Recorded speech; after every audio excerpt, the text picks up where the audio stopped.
Hi, everyone. Welcome to the AI Experience Book Club. Julian reads the most interesting books about artificial intelligence, and I'm here to share their essential ideas with you. If you think about what happened from GPT-3 to 3.5 to 4, it just got smarter. The field became known as artificial intelligence. Can machines really think? When you open ChatGPT, Copilot, or Gemini at work, the experience feels simple. A text box, a question, an answer. You ask for a summary, an outline, an idea, a rewrite. The tool responds almost instantly and very quickly. Using it starts to feel natural. To write faster, prepare a meeting, analyze a document, draft a first version, find an angle. But behind that simplicity, a much less comfortable question appears. Who really decides what these tools become? Who sets the pace of their development? Who decides which risks are acceptable? Who controls the infrastructure? Who captures the value? And most importantly, who can still slow things down, correct course, or challenge the direction of these technologies once they begin to settle into our jobs? That is the central question raised by Supremacy. AI, ChatGPT, and the Race That Will Change the World by Parmy Olson, published in September 2024 by St. Martin's Press. The book follows two major figures in contemporary artificial intelligence: Sam Altman, associated with OpenAI, and Demis Hassabis, founder of DeepMind. But this is not just a book about two tech personalities. It is a book about how a technology often presented as a global public good has become dependent on a handful of companies with the power to fund, host, and distribute AI at massive scale. And that is why the book is worth discussing today. Because AI is no longer a topic reserved for labs, engineers, or investors. It has entered the daily lives of professionals. It helps write emails, summarize meetings, produce code, prepare presentations, analyze documents, generate images, answer customers, and organize research. On the surface, we often talk about productivity, time savings, automation. But the book invites us to look beneath the surface. It asks a broader question. When a technology becomes part of the infrastructure of work, who actually governs it? In this episode, I suggest reading Supremacy as an investigation into power. The power to build AI, the power to fund it, the power to put it into the hands of the public, and the power to decide what counts as progress or as risk. And to begin, we need to return to an idea that runs throughout the book. AI was not developed only as a tool. For some of its key players, it was also imagined as an almost civilizational promise.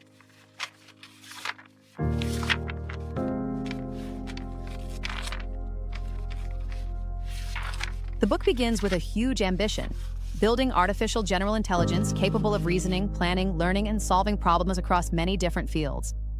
The author emphasizes that for Sam Altman, as for Demis Hassabis, AI is not just a product. It is a technology meant to help solve major human problems: science, health, energy, perhaps even some forms of inequality. That is a powerful promise. But it raises a simple question: who gave these companies that mandate? When a private organization says it is working for the benefit of humanity, we should listen. But we should also ask, benefit defined by whom? With what priorities? And under what economic constraints? Inside companies, we see the same tension on a smaller scale. We talk about augmented teams, transformed work, reinvented professions. But on the ground, the questions are more concrete. What data can be used? Who checks the answers? What happens when the tool is wrong? Which skills might we weaken? Take a marketing team. It uses AI to produce first drafts of content. It moves faster, fine. But who guarantees quality? Who prevents the tone from becoming generic? Who verifies the facts? Who preserves editorial consistency? That is where the book is useful. It reminds us that big promises must always be brought back to their real-world effects. When you use a chatbot, everything feels light. In reality, behind the answer, there is cloud infrastructure, chips, data centers, energy, researchers, contracts, and enormous amounts of capital. According to the book, this explains part of the connection between DeepMind and Google, then between OpenAI and Microsoft. Ideas are not enough. Talent is not enough. You need computing power that only a few players can provide, and that changes everything. The real question is not only who has the best model, it is also who owns the rails, the cloud, the servers, the distribution, the software companies already use. For a professional, the issue is concrete. When a company adopts an AI assistant in its Office suite, it is not only choosing a feature, it is choosing an ecosystem. It is accepting a technical dependency, a data policy, and a long-term relationship with a provider. That is not an argument for rejecting AI. It is an argument for treating it as an architectural choice, not as a gadget.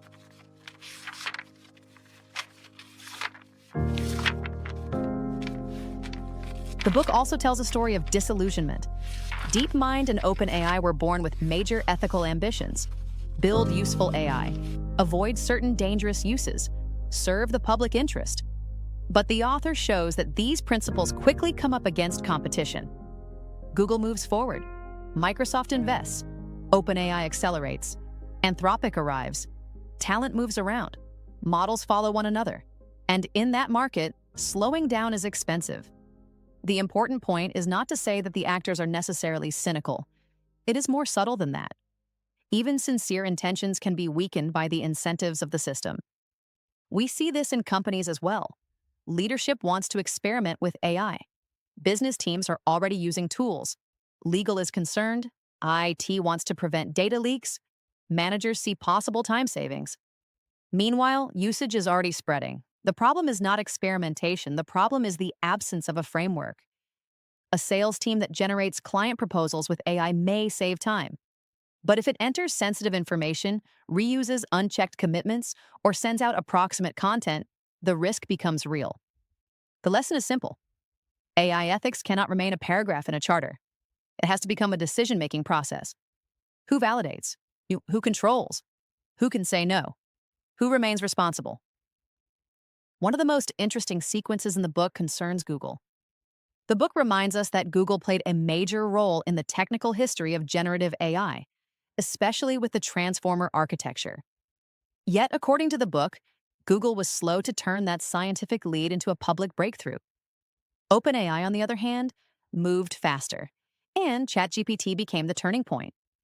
This part is valuable for companies, and it shows that innovation is not enough. You have to accept the consequences of your own innovation. A large organization may have the data, talent, tools, and ideas, but if AI challenges its business model, approval processes, habits, or revenue streams, it may hesitate. Take a consulting firm. If AI can produce notes, benchmarks, and first analyses faster, value can no longer sit only in the document. It has to move toward diagnosis, relationship, judgment, and decision-making. The same applies to an agency.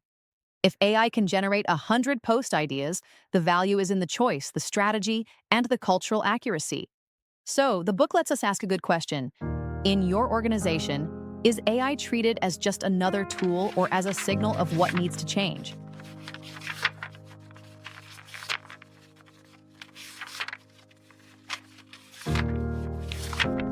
The book talks about AGI and scenarios of major disruption, but it also reminds us that some AI risks are already here. Bias, opaque data, surveillance, recommendation systems, invisible labor behind model training and moderation. That matters because the AI debate is often drawn towards spectacular futures. Yet inside organizations, the problems are already very concrete. An HR tool can amplify bias. A customer support assistant can give a wrong answer with great confidence. An automatic summary can distort a decision. Generated content can look reliable without being reliable. Sometimes the real danger is not the huge error. It is the plausible error. The one that looks right. The one nobody checks. The one that ends up in a document, then in a decision. The point is not to panic. The point is to build verification reflexes. Two people can use the same assistant. One asks a good question, provides context, checks the answer, and corrects errors. The other copies and pastes the first result, same tool, very different outcome. According to the book, AI may therefore reinforce the advantage of people who are already well-trained. Someone who knows their field spots mistakes. Someone who can structure a problem gets better answers. Someone who knows how to decide uses AI as support, not as autopilot. For companies, that changes training. Learning to use AI is not just learning how to write a prompt. People need to be trained in judgment, verification, and problem formulation. A manager who asks AI to draft a performance review will move faster. But if they have not clarified the facts, tensions, and expectations, they will get a smooth text, not useful feedback. With AI, skill does not disappear. It shifts. It becomes less visible but more decisive. So, what does Supremacy really succeed at? First, the book succeeds in telling the story of AI as a power struggle. That is its main value. It does not simply describe models, announcements, or technical breakthroughs. It shows that AI advances in a world of interests, dependencies, and rivalries. One of the book's contributions is to show that AI's grand promises are inseparable from the infrastructures that make them possible. We cannot talk about AGI, ChatGPT, or generative models without talking about cloud infrastructure, computing power, capital, and industrial partnerships. The book also shows the contradictions of the major players. DeepMind wants to preserve an ethical ambition, but depends on Google. OpenAI wants to act for the benefit of humanity, but relies on Microsoft. Google produces a central innovation, but hesitates to deploy it. Microsoft moves fast because AI becomes a major strategic lever. This lens is useful because it avoids a naive view of AI. AI is not an abstract force descending onto the world. It is built by organizations, with priorities, constraints, business models, power dynamics. The book also reminds us that debates about AI should not be limited to technical capabilities. The real question is not only, what can the model do? The question is also, what system does it belong to? Who trains it? Who funds it? Who distributes it? Who controls it? Who can audit it? Who can challenge it? For a professional audience, that is a valuable lens. It forces us to see AI as a governance issue, not only as an innovation issue, but the book also has limits. The first is that it seems strongly centered on a few figures: Sam Altman, Demis Hassabis, Elon Musk, Satya Nadella, Ilya Sutskever, Dario Amodei. That choice makes the story vivid. It gives us characters, tensions, decisions. But it can also reduce a collective story to a gallery of founders and executives. AI is not built only in the offices of leaders. It also depends on less visible researchers, engineers, data workers, moderators, users, regulators, lawyers, teachers, and customer companies. It also depends on countries, languages, and cultural contexts that are not always at the center of the American narrative.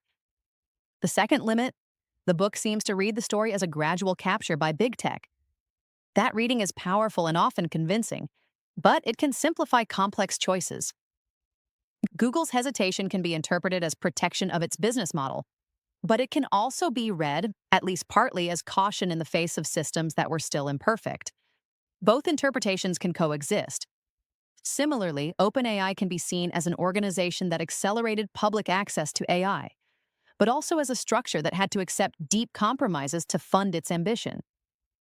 The actors in AI are not simply heroes or dangers, they are organizations caught in very powerful incentives.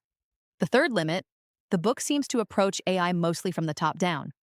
Large models, major labs, big companies. It sheds strong light on the industrial race, but it perhaps gives less space to ordinary uses inside organizations. For many professionals, AI's impact will not play out only in the race toward AGI. It will play out in very practical decisions. Should ChatGPT be allowed at work? How should teams be trained? Which jobs will change? Which processes need to be redesigned? How can we avoid AI producing more noise than value? How should we measure real productivity gains? The book therefore offers an excellent macro lens, but we still need to translate it into the everyday life of organizations.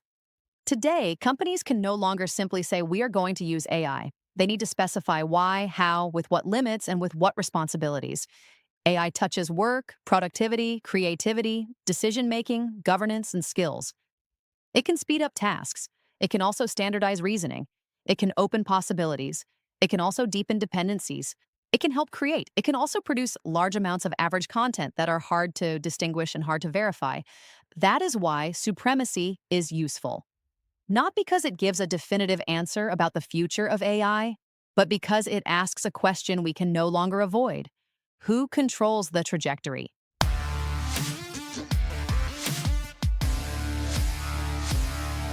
Thanks for listening to the AI Experience Book Club. Subscribe to the podcast and leave a 5-star rating on your podcast platform to support the show.